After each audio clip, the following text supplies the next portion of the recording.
तमाम उन लोगों के लिए जो कि स्टॉक एक्सचेंज के हवाले से कंफ्यूज हैं, क्रिप्टो के हवाले से, ट्रेडिंग के हवाले से कि करना चाहिए, नहीं करना चाहिए, किन को करना चाहिए, तो उनके लिए बड़ी काम की वीडियो हो सकती है। मैं अपने पर्सनल एक्सपीरियंस से आपको बताता हूँ और कोई इसमें इतनी बड़ी रॉकेट साइंस नहीं है। मैंने थोड़ा सा काम किया था तो मुझे समझ में आ गई क्या है, और फिर थोड़ा थोड़ा फॉलो करते रहते हैं न्यूज़ को, चीज़ों को, और कुछ लोगों की वीडियोज़ को, तो पता चलती रहती हैं चीज़ें। कि मैंने तकरीबन आज से कोई 15-20 साल पहले ब्रोकरेज हाउस में बैठ के शेयर्स का काम किया था, बहुत थोड़े से पैसों से 1.5-2 लाख रुपए डुबो के, और फिर मैं साइड हो गया था। तो वो टाइम था मुशर्रफ साहब की गवर्नमेंट थी, और वो जो उन्होंने कहा था कि पाकिस्तान का अल्लाह ही हाफिज़ है, तो वो अल्लाह हाफिज़ मैंने वो ब्रोकरेज हाउस में लाइव बैठ के टीवी के ऊपर देखा था। और फिर उसके बाद अल्लाह ही हाफिज़ हो गया, स्टॉक एक्सचेंज का कबाड़ा हो गया, कितने ब्रोकरेज हाउसेस बंद हो गए, लोगों को करोड़ों का नुकसान हो गया। उनके ज़माने में लोगों ने बहुत लाखों करोड़ों रुपए कमाए। तो मेरा एक वो दोस्त जिसको देख के हमें भी शौक हुआ था कि हम भी ये काम करते हैं, तो वो एक दफ़ा मुझे कह रहा था कि यार जिस दिन 1.5 लाख रुपए ना कमाऊँ मैं, तो मुझे लगता था कुछ काम ही नहीं किया। तो ये उस वक्त का हिसाब किताब था। छोटे मोटे जो लोग काम उसमें कर रहे थे उनका, तो बड़े लेवल पे जो काम कर रहे हैं तो उनकी तो आप बात छोड़ ही दें। तो वहाँ से मैंने जब वहाँ पे 1-1.5 महीने लगाया तो मुझे चीज़ों की समझ में आई कि ये किस तरह से काम करता है और ये बेसिकली क्या है।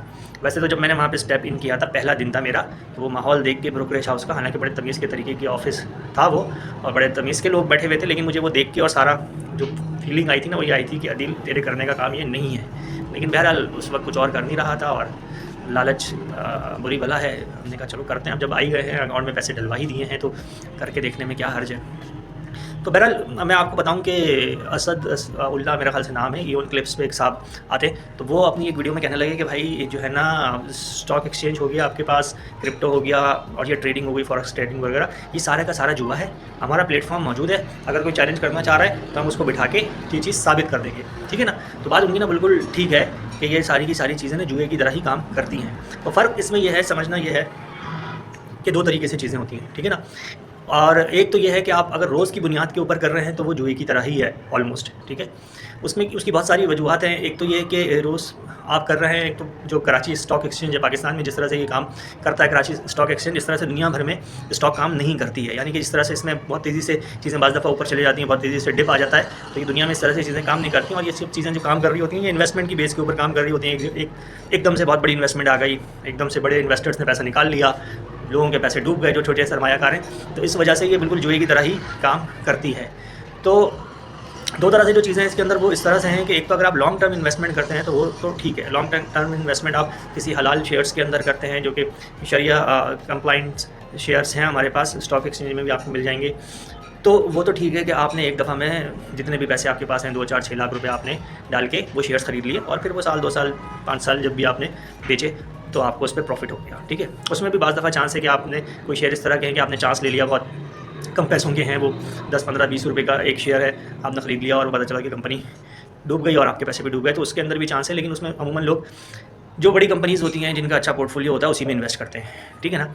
तो ये तमाम चीज़ें अगर आप रोज़ की बुनियाद के ऊपर कर रहे हैं तो रिस्की हैं, और वो जुए की तरह ही ऑपरेट होती हैं, और वो एक तरीके से आप कह लें कि जुआ ही है। उसमें और भी बहुत सारी इशूज़ हैं कि जैसे अगर आप किसी ब्रोकरेज हाउस में 1 लाख रुपए का अकाउंट खुलवाते हैं तो आपको वो लेवरेज दे देते हैं 5 लाख रुपए की। अब लेवरेज का मतलब क्या है कि आपके पास हैं 1 लाख रुपए, आप ख़रीद 5 लाख के शेयर्स कर सकते हैं, ठीक है ना। तो वो वैसे ही आप देखेंगे लॉजिकली भी वो जायज़ चीज़ है नहीं, तो वो आपके पैसे हैं नहीं और आप उस पर ख़रीद रहे हो, तो फिर उस पर प्रॉफिट आ रहा है, तो वो किस तरह जायज़ हो सकता है।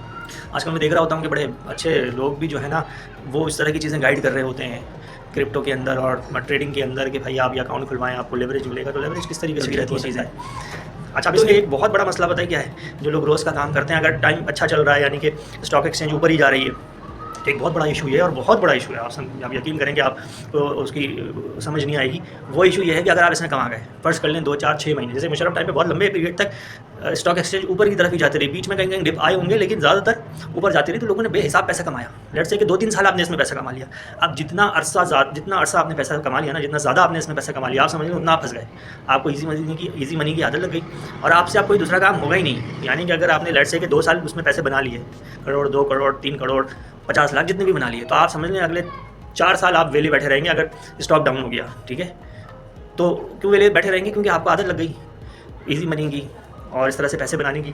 अब स्टॉक नहीं चल रहा, आपके पैसे डूब रहे हैं, तो आप समझ लें कि वो जितने पैसे आपने कमाए थे वो सारे भी गए, जो आपने इधर उधर इन्वेस्टमेंट की थी वो भी निकाल के आप लगा देंगे, क्योंकि आपको पता है कि यहाँ से पैसे आ जाने, और पैसे आ नहीं रहे, क्योंकि पहले जैसा मामला नहीं रहा। जैसे कि मुशर्रफ साहब की गवर्नमेंट जब गई तो उसके जाने के बाद जो मामला हुआ वो इसी तरह से हुआ। अभी मुझे करंटली नहीं पता, अभी कहते तो हैं कि न्यूज़ में आ रहा होता है कि स्टॉक अच्छा चल रहा है और अभी उसमें काम कर सकते हैं, लेकिन फिर बात वही आ जाती है कि डेली बेस के ऊपर काम करना रिस्की भी है, वो जुए की तरह काम भी करता है। तो मैं आपको एक और इसके साथ बात बताऊँ, बड़ी इंटरेस्टिंग है कि जो है ना, जब उसके अंदर मेरे थोड़े से पैसे रह गए ना 35-40 हज़ार रुपये, तो मैंने बड़ी दुआएं की और बड़ा अल्लाह से बोला कि अल्लाह क्या करूँ, मैं फंस गया हूँ और इस तरह से, तो मुझे ये आगे करना चाहिए नहीं करना चाहिए। तो मैं जा रहा था, रास्ते में मुझे वो कुरान की आयत लिखी हुई होती है ना अखबार में, वो नज़र आई एक जगह, और वो भी इस तरह से कि वो मैंने पलट कर एक जगह पे देखा तो वो नीचे एक जो है ना पत्थर के साथ नीचे कुरान अखबार था, उसमें कुरान की आयत थी और उसमें उसका तर्जुमा ये था कि और हमने जुए और शराब को हराम करार दिया, कुछ इस तरह का मफहूम है।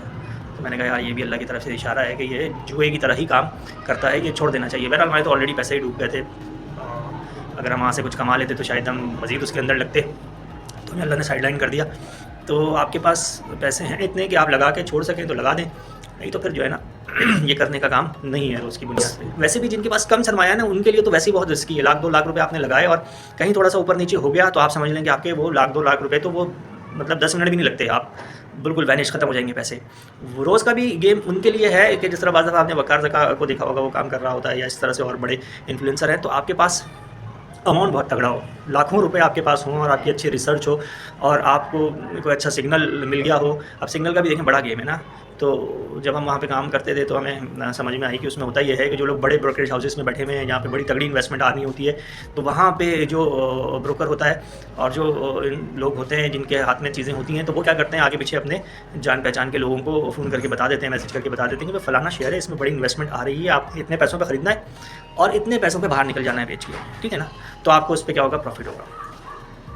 तो इस तरह से ये सारा का सारा ऑपरेट हो रहा होता है। तो लुब्बे-लुबाब बात की ये है कि आपने जो है ना, ये इसमें अगर काम करना भी है तो आपने ये डेली बेस वाला काम नहीं करना, लॉन्ग टर्म की इसके अंदर इन्वेस्टमेंट करें। उसके ऊपर बहुत सारी आपको वीडियोज़ और चीज़ें मिल जाएंगी। आजकल एक साहब है, बड़ा अच्छा गाइड कर रहे हैं, अभी नाम तो मेरे ज़हन में नहीं आ रहा उनका, तो उनको फॉलो कर लें। उनका यही है कि आप इनिशियल कुछ इन्वेस्टमेंट करें, 1-2 लाख रुपये, 50,000, जितने भी पैसे आपके पास हैं, 5,000 से भी कह रहे हैं वो अकाउंट खुल सकता है, फिर हर महीने उसमें कुछ पैसे डालते रहें, तो वो तो बात समझ में आती है। लेकिन ये जो रोज़ का इसको आप एक जॉब बना लें, इसी को आप अपनी बेसिक इनकम बना लें, तो फिर जो है ना ख़तरनाक चीज़ है।